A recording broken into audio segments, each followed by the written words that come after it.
Hello to all my friends out there. So one of the stockpiles I have is half-eaten boxes. So in my half-eaten box, I had packages of noodles and some macaroni. And I really felt like having some macaroni and cheese. So I thought I'm going to make myself a nice little batch of macaroni and cheese. And once you learn how to make it, then you don't really need the packages of macaroni and cheese. So I have 1 tablespoon of margarine, and this is cheaper than the boxes. In the last video, I had a box of macaroni and cheese for $1. And since I first started doing it this way, I discovered I can go to grocery outlet and buy better quality of macaroni. So what I want to do is I want to be constantly improving the quality of my stockpile, because what if, God forbid, I ever had to eat it? I mean, it's one thing if you're eating it once or twice a week, but what if something happened and you had to eat it? Okay, so this is my milk, and so what I did is, it's still a little bit frozen, but that's okay. I had 1 cup portions frozen in my freezer, and I mixed that with some water, and it still was partially frozen, but it won't stay partially frozen for long because I will turn my heat up on high. So, when I first started doing, the storage thing, it was always store pasta. And I thought, why pasta? Well, there's a reason for that. The pasta is pretty much going to be good indefinitely. Like, pasta is one thing that lasts forever.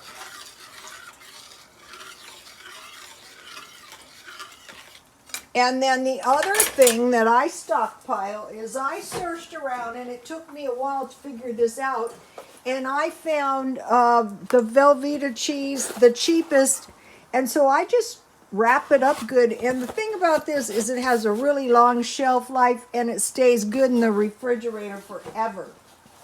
And so so they're significantly cheaper at Aldi. So naturally, you want to buy your cheese for the stockpile at Aldi's.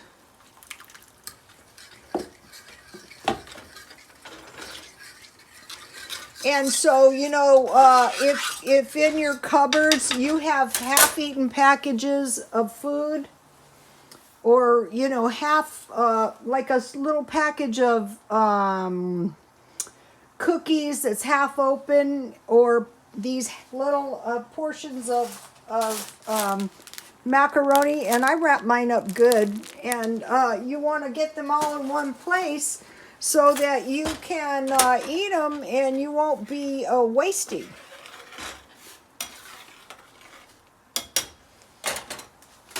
So I cut up a little bit, and this is going to make a nice batch of macaroni and cheese.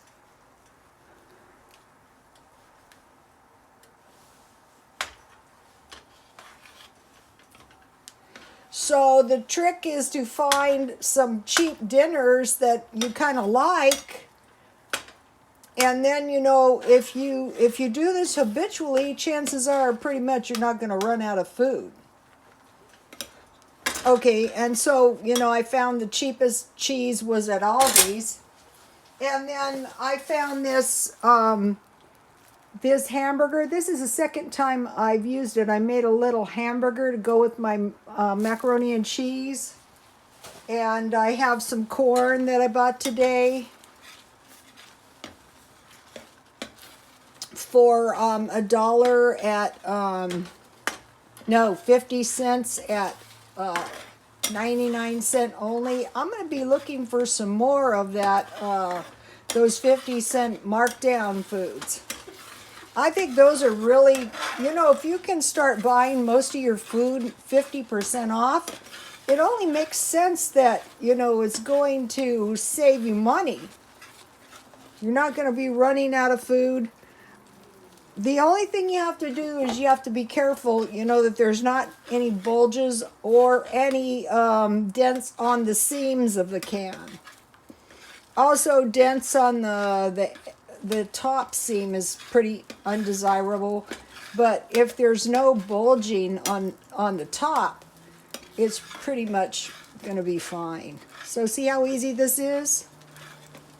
I just put the salt and pepper on when I eat it.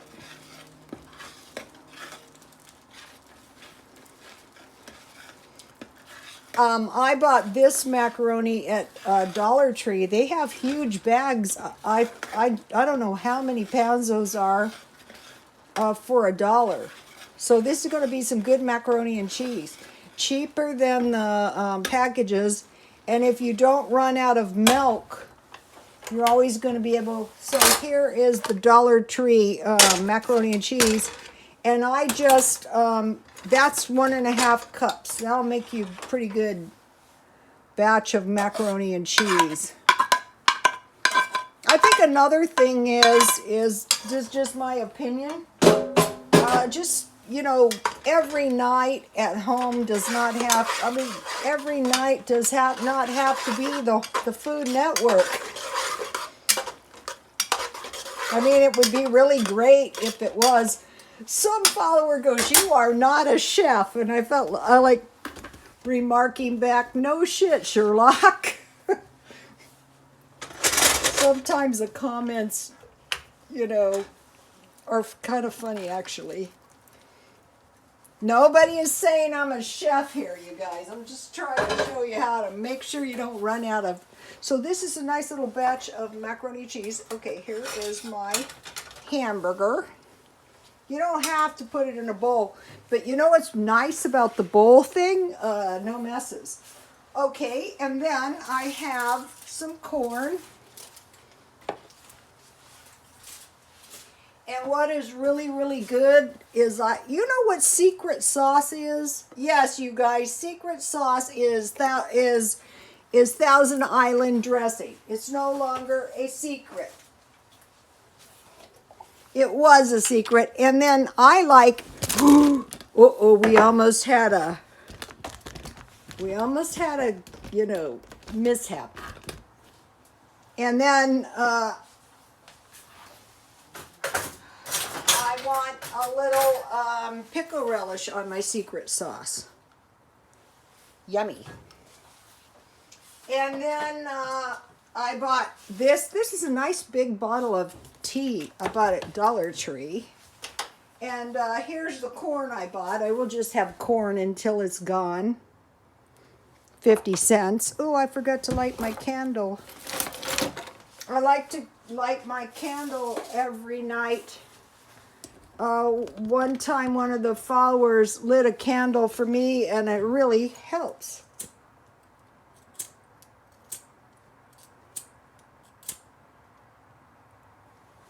So I hope everyone is doing okay. So now, let me see. There is plenty of cheese in this macaroni and cheese. See this cheese down here? Yummy. I like to make my cheese sauce like soup with macaroni.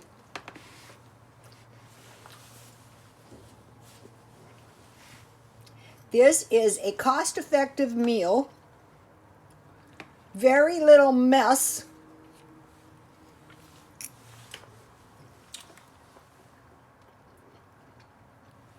Okay, you guys, God bless you all.